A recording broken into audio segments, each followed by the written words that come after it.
invite à ouvrir le passage devant vous que nous avons lu, Luc, chapitre 2, et les versets 1 à 14. Nous allons regarder ces versets ensemble.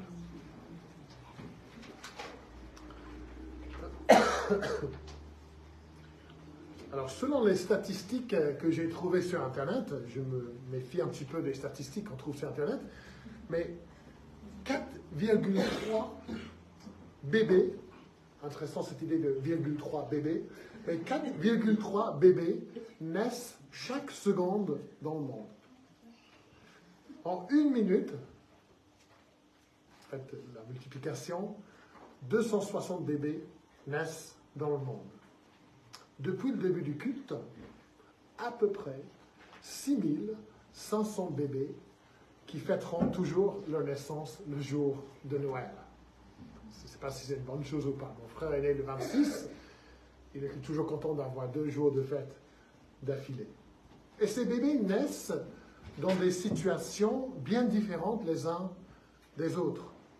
Beaucoup naissent à l'hôpital, d'autres chez eux, certains avec les meilleurs soins possibles, d'autres dans des conditions que nous, en France, nous aurions du mal à imaginer. Certains bébés naissent dans une famille riche, aisée, ils n'auront jamais de soucis financiers dans leur vie. D'autres naissent dans une pauvreté extrême et ils devront lutter même pour voir leur premier anniversaire. Et la naissance d'un enfant, de chaque enfant, change radicalement la vie des parents et souvent la vie des frères et des sœurs s'il y en a. Mais pour être honnête, la plupart des naissances qui ont eu lieu depuis le début du culte n'auront pas le moindre impact dans nos vies. Ces 6500 bébés qui sont morts, ils vont passer leur vie, on n'aura sans doute aucun contact avec ces bébés. Ces bébés leur naissance n'aura aucun impact dans notre vie. Il est possible, d'accord, que le président, un futur président de la France, soit né aujourd'hui. C'est possible. Mais il est probable que la plupart, ou l'écrasante majorité des naissances qui ont eu lieu ce matin dans le monde n'auront aucun impact dans votre vie ni dans la mienne. Mais la naissance que nous fêtons aujourd'hui, même si elle a eu lieu dans des circonstances très humbles, personne ne peut dire de cette naissance n'a aucun impact dans ma vie. Jamais une naissance n'a eu un impact si grand, si important que la naissance de Jésus-Christ il y a 2000 ans. Jamais une naissance n'a transformé la vie d'autant de personnes que celle de Jésus. Jamais une naissance n'a continué à influencer et à transformer la vie des gens autant de temps après la naissance. Parce que la naissance de Jésus continue à transformer, à changer, à influencer, à toucher la vie des uns et des autres. On parle d'une naissance qui a eu lieu il y a 2000 ans, mais la personne qui est née continue à changer, à transformer la vie des gens partout dans le monde. Et quand on parle de la naissance de Jésus, ce sera facile de se perdre dans les traditions, dans les éléments qu'on a rajoutés à l'histoire au fil des années. On voit souvent les images de Joseph et Marie, Marie sur un âne. Il n'y a pas d'âne mentionné dans la Bible. On ne sait pas comment elle est venue à Bethléem. Peut-être même à pied. On ne sait pas. Et donc, il faut se débarrasser de toutes les traditions, se débarrasser de tous les éléments qui ont été rajoutés et de voir que dit le texte biblique et pourquoi. Que dit Dieu dans sa parole pour parler de la naissance de son Fils et pourquoi. Et pour ce faire, nous allons regarder ces premier verset de Luc, parce que c'est le seul évangile où on trouve le récit de la naissance de Jésus. En Matthieu en parle très très peu, mais c'est Luc qui donne le plus d'informations. Et dans ce récit, nous voyons d'abord une naissance historique. Une naissance historique. La première chose que Luc cherche à faire dans son récit, c'est de décrire la naissance de Jésus comme un événement historique qui a lieu dans un moment précis, dans un contexte sociopolitique précis. Il dit au verset 1, « En ces jours-là ». Luc sait quand la naissance de Jésus a eu lieu. Il sait qui était l'empereur César Auguste.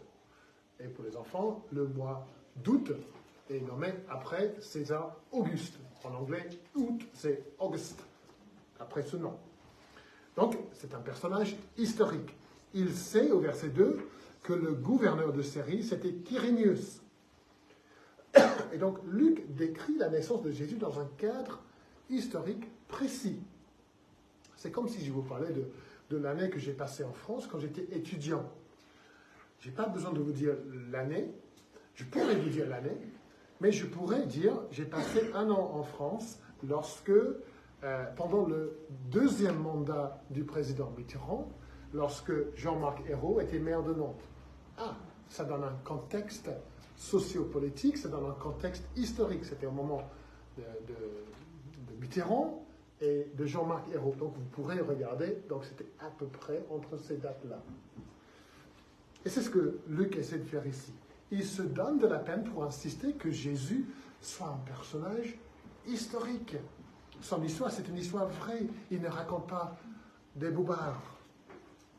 Et les événements qu'il va raconter dans son livre, ce sont des événements qui ont réellement eu lieu. Le récit de Luc est digne de confiance. Et nous savons ça parce que Luc, tout au début de son récit, tout au début de son évangile, il explique la peine qu'il se donne pour vérifier ce qu'il écrit. Regardez, chapitre 1, tout au début du chapitre, c'est le verset 2 et 3. 3. Il m'a semblé bon à moi aussi, après avoir tout recherché exactement depuis les origines, de te l'exposer par écrit d'une manière suivie, excellent Théophile, c'est le monsieur à qui il écrit, afin que tu reconnaisses la certitude des renseignements que tu as reçus. Mardi dernier, est-ce que je peux avoir de l'eau, s'il te plaît? Mardi dernier, un monsieur a dit à Heather au marché que les religions, c'est que des mythes. C'est que des mythes. Et il vaut mieux que vous réfléchissiez à ça, que c'est que des mythes. Pour lui, Jésus, c'est un mythe. La naissance de Jésus, c'est un mythe. Mais à maintes reprises dans la Bible, nous voyons des références historiques, des personnages historiques dans les lieux historiques. Merci. Nous voyons des choses qui sont confirmées par les historiens non chrétiens de l'époque. Nous voyons des choses qui sont confirmées par l'archéologie. Des récits sont fiables, dignes de confiance. Ce que nous lisons ici, ce sont des faits. Donc, le monsieur au marché qui dit le contraire, il faut que lui, il prenne le temps pour bien rechercher les faits. C'est quelque chose que j'imagine il n'a jamais fait. Pour bien vérifier l'historicité des récits bibliques. Et lui, il se console de ses propres idées pour ne pas devoir croire. Oh, c'est que des mythes, c'est que des mythes. Est-ce que vous avez bien fait des recherches? Est-ce que vous avez bien vérifié l'historicité des récits? Notre foi, chers amis, est construite sur du solide. On peut examiner minutieusement les récits bibliques. On peut l'éplucher. Depuis 2000 ans, on essaie de discréditer et de détruire la foi chrétienne et l'historicité du Nouveau Testament et de l'Ancien Testament. On n'a jamais réussi à le faire. Une naissance historique. Ensuite, nous voyons une naissance planifiée.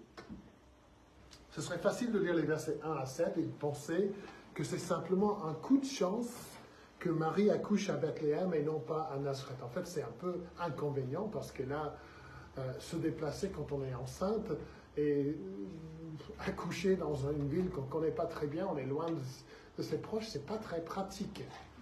On pourrait penser quel coup de malchance pour elle. Mais regardons les faits sur un niveau autre que le niveau purement humain. Si on regardait simplement sur le niveau humain, on dirait que par chance, César Auguste est au pouvoir. Par chance, il leur donne un recensement de toute la terre. Par chance, c'est vers la fin de la grossesse de Marie et non pas au début, non pas après, non pas un an avant.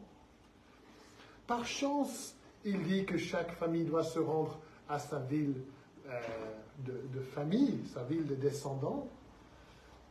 Plein de choses qui se passent par chance sur le plan humain. Mais derrière ces événements qui se passent par chance, nous voyons que Dieu est à l'œuvre pour que cette naissance ait lieu exactement où il veut, quand il veut et comment il veut. Si jamais une grossesse ou une naissance a été planifiée, c'est celle de Jésus.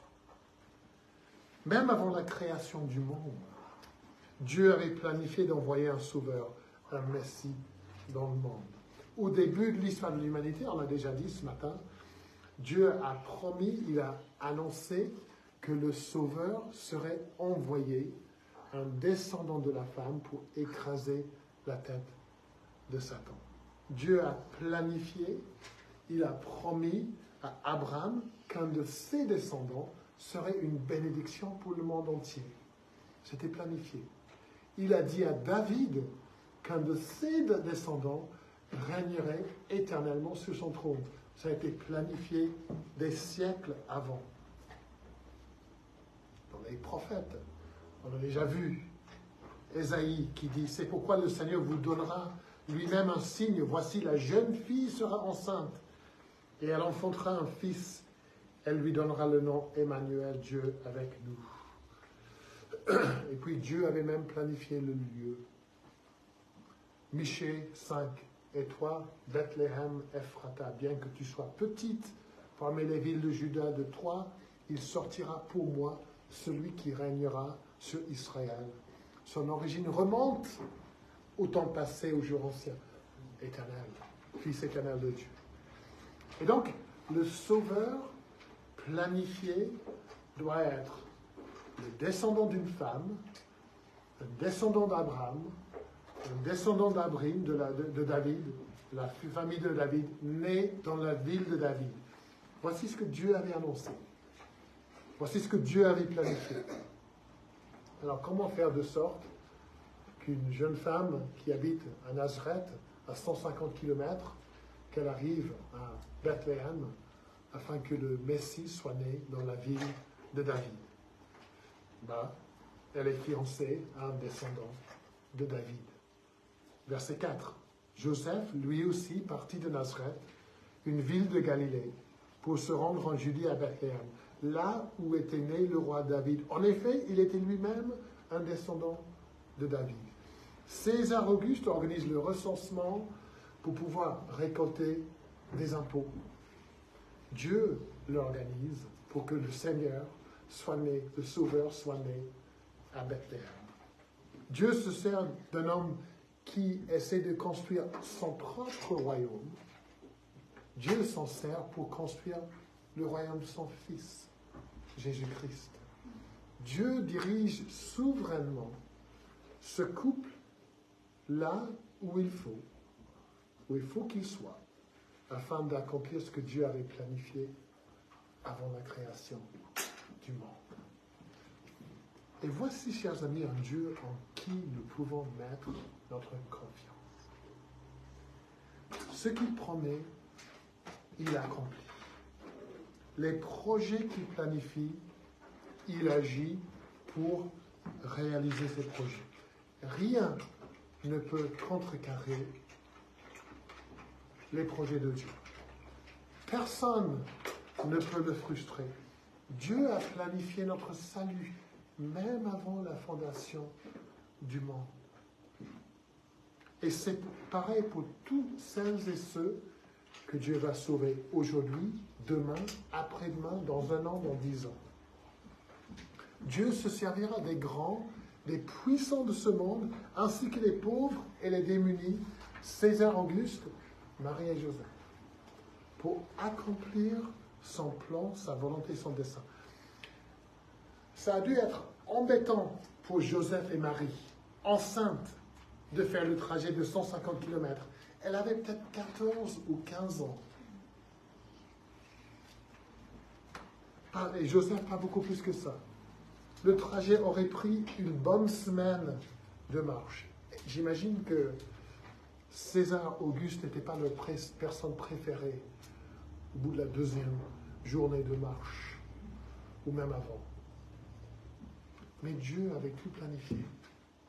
Dieu gérait tout. N'est-ce pas bien de savoir que même dans les situations où nous sommes frustrés, fatigués, confus, un peu perdus, Dieu gère. Dieu gère. Dieu accomplit sa volonté. Dieu est à l'œuvre. Une naissance planifiée. Ensuite, nous voyons une naissance inédite. Une naissance inédite. C'est assez incroyable, n'est-ce pas, que la naissance du Fils de Dieu, le Sauveur du monde, elle est décrite en une seule phrase, verset 6. On dirait, jusqu'à ce moment-là, dans l'histoire, l'événement le plus important dans l'histoire de l'humanité, quelques petits mots. Quelques petits mots. Le temps où Marie devait accoucher arriva, et elle enfanta son fils premier-né. Point. Voilà. Voilà comment Dieu décrit la venue dans le monde du Fils éternel, Jésus. C'est tellement banal comme description. Un auteur écrit, Luc décrit l'événement dans la signification et la plus profonde jusqu'à ce stade, la naissance de Dieu homme, et cela dans un langage incroyablement simple, direct, dépouillé et même économique. On dirait la naissance la plus ordinaire qu'on puisse imaginer. Mais c'est loin d'être le cas. Et nous savons que c'est loin d'être le cas parce que nous avons déjà lu, nous voyons déjà dans le chapitre 1 que cette naissance est une naissance inédite. Il n'y a jamais eu une naissance comme celle-ci. Chapitre 1, versets 31 et 35, si vous voulez regarder. L'ange dit à Marie, « Voici, tu deviendras enceinte, tu enfanteras un fils. » Elle n'est pas mariée, n'a pas eu de relation avec Joseph, mais tu deviendras enceinte, tu enfanteras un fils, et tu l'appelleras du nom de Jésus. Rien de spectaculaire là, il y avait beaucoup de personnes qui étaient appelées Jésus. Il sera grand, ok, et sera appelé Fils du Très-Haut. Waouh! Bon. Là, ça commence à sortir de l'ordinaire. Le Seigneur Dieu lui donnera le trône de David, son père. Non mais, l'ange parle à Marie. Il régnera sur la maison de Jacob éternellement et son règne n'aura pas de fin. Essayez d'imaginer ce qui se passe dans la tête de Marie. Marie dit à l'ange, comment cela se produira-t-il puisque je ne connais pas d'homme? L'ange lui répondit, le Saint-Esprit viendra sur toi. C'est vraiment une naissance inédite. Et la puissance du Très-Haut te couvrira de son ombre. C'est pourquoi le Saint-Enfant qui naîtra sera appelé Fils de Dieu. C'est loin d'être une naissance ordinaire. Le Fils éternel de Dieu, Fils du Très-Haut, conçu par le Saint-Esprit, celui pour qui et par qui le monde a été créé, il devient un bébé. Pleinement Dieu, pleinement homme. Celui qui a créé le monde, il entre dans son propre monde. Tellement fragile. Les mains qui avaient lancé les étoiles dans l'espace deviennent les petites mains de bébé. Vous pouvez vous imaginer les petites mains de bébé qui saisissent le doigt de sa maman. La parole éternelle faite chair pour habiter parmi nous. Voici une naissance inédite. Voici le cœur de l'incarnation. Dieu devient bébé. Mais l'histoire ne finit pas avec une naissance inédite. L'histoire continue avec une vie inédite, avec une mort inédite, avec une résurrection inédite. Ce bébé qui a cette naissance inédite, il grandira. Il deviendra un homme. Et l'homme Jésus, il vivra une vie inédite d'obéissance parfaite à son Père que personne n'a jamais vécue.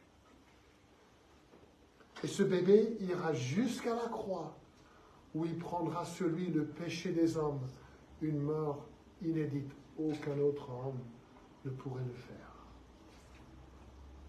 Et l'homme Jésus prendra la place des hommes et prendra le jugement de Dieu contre le péché des hommes. L'homme sans péché mourra à notre place. Une naissance, une vie, une mort et une résurrection inédite parce qu'il sortira du tombeau.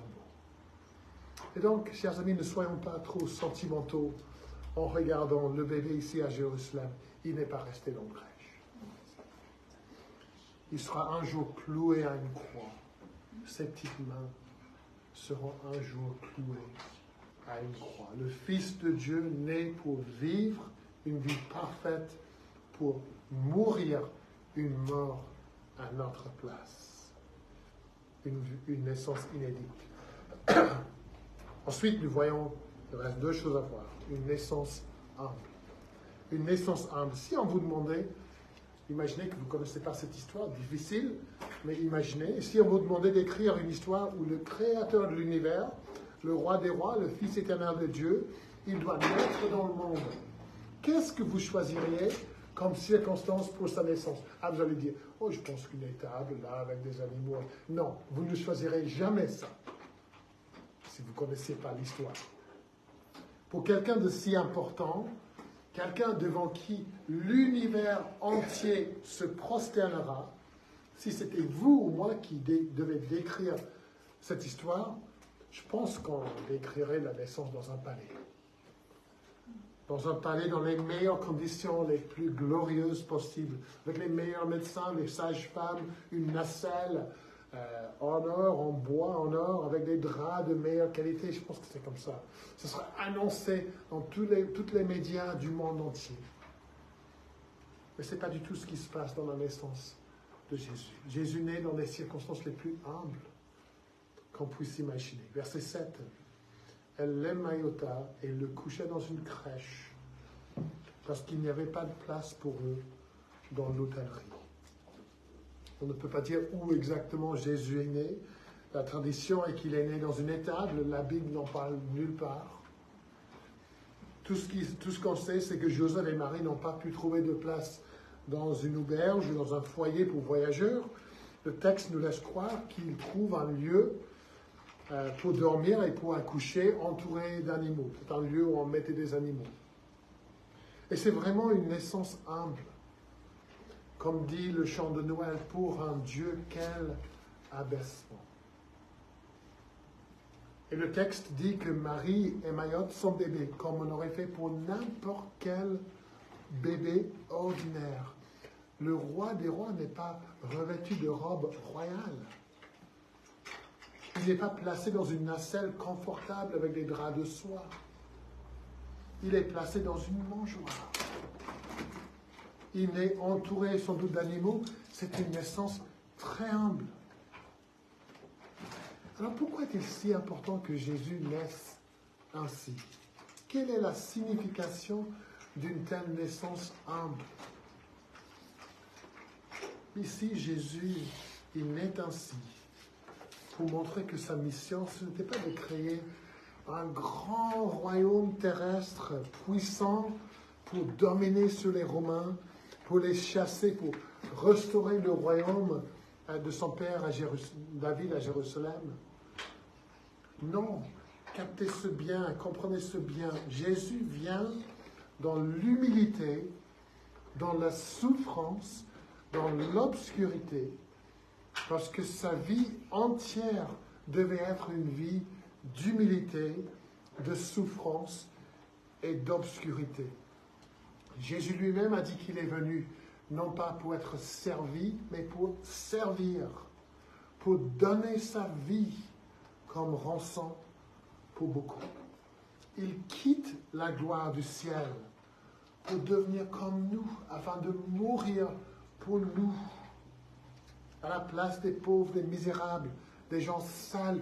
Il est devenu sale pour mourir pour les gens sales. Sa naissance humble montre que l'humiliation précède la gloire. Sans l'humiliation, sans la souffrance, sans la vie de serviteur, sans la croix, il ne peut pas y avoir de couronne de gloire. Vous avez saisi ça? On aime bien parler de gloire, de tout ce que Dieu veut faire pour nous.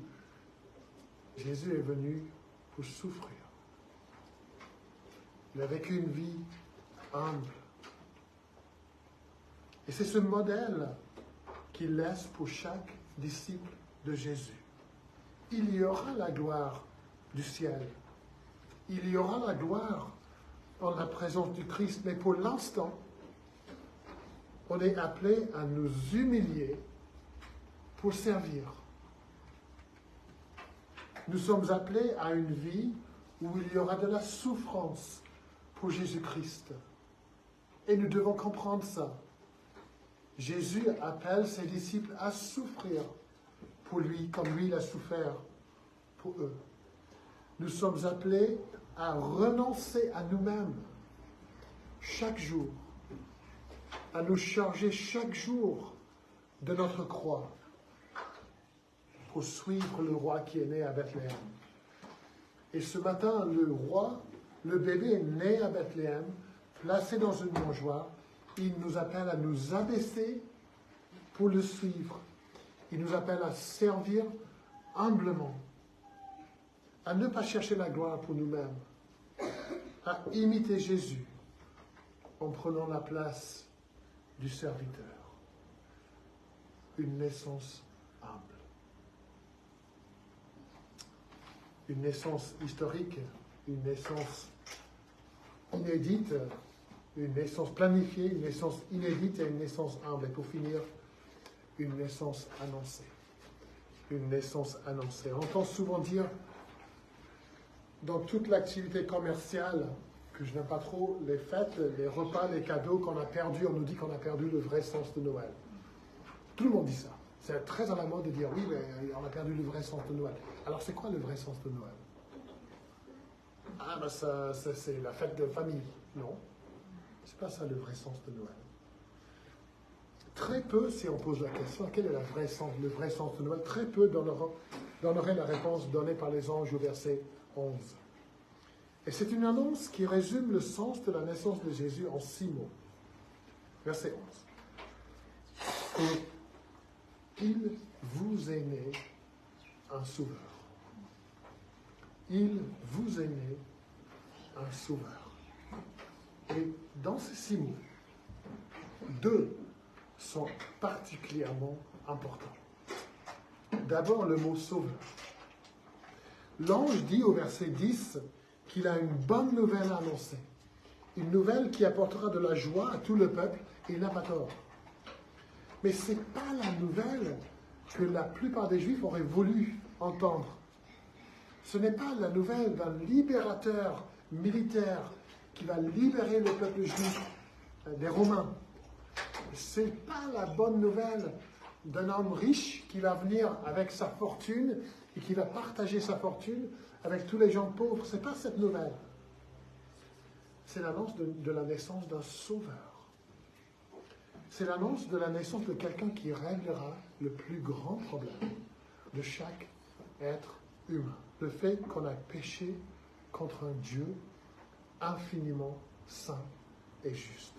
On a offensé un Dieu juste, un Dieu saint. Et dans sa justice, la colère de ce Dieu brûle contre notre péché. Ça, c'est une terrible nouvelle, Mais l'ange annonce une bonne nouvelle.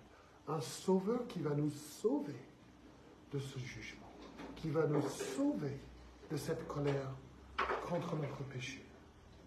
Ça, c'est le premier mot. Le deuxième mot, c'est le mot « vous ». Si l'ange avait dit « un sauveur est né », oui, mais pour qui? Pour les riches? Pour les puissants? Pour les gens qui ont de l'influence? Non. Un sauveur vous est né. C'est un message personnel. Il est né pour vous, pour votre péché. Un sauveur est né pour vous qui êtes perdus dans votre péché. Un sauveur est né pour vous qui ne pouvez rien faire pour régler le problème de votre dette, de votre péché. Vous avez besoin d'un sauveur et à Bethléem, ce sauveur vous est né. Voir Jésus simplement comme un modèle, comme quelqu'un qui nous aide à surmonter nos difficultés, c'est rater complètement son identité. C'est rater complètement sa mission. Un sauveur vous est né. Ça, c'est l'annonce qui a été faite il y a 2000 ans. Et c'est l'annonce dont nous avons tous besoin. C'est l'annonce que nous continuons à annoncer dans le monde, dans le marché. Un sauveur vous est né. Et c'est une annonce qui continue à apporter de la paix, de la joie, comme ici, à celles et ceux qui reçoivent ce sauveur par la foi. Et c'est une annonce qui continue à rendre gloire à Dieu et paix aux hommes et aux femmes et aux enfants. Une naissance historique, une naissance planifiée, une naissance inédite, une naissance humble et une naissance annoncée.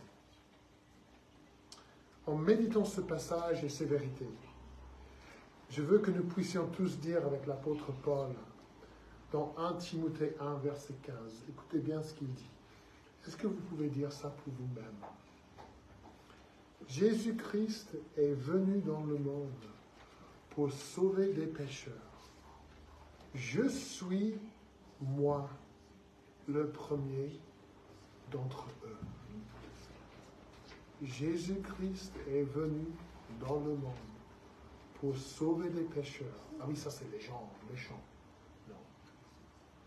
Je suis le premier d'entre eux. Si vous pouvez dire ça, je vous annonce ce matin, un sauveur vous est né. Et c'est Christ, le Seigneur. Amen.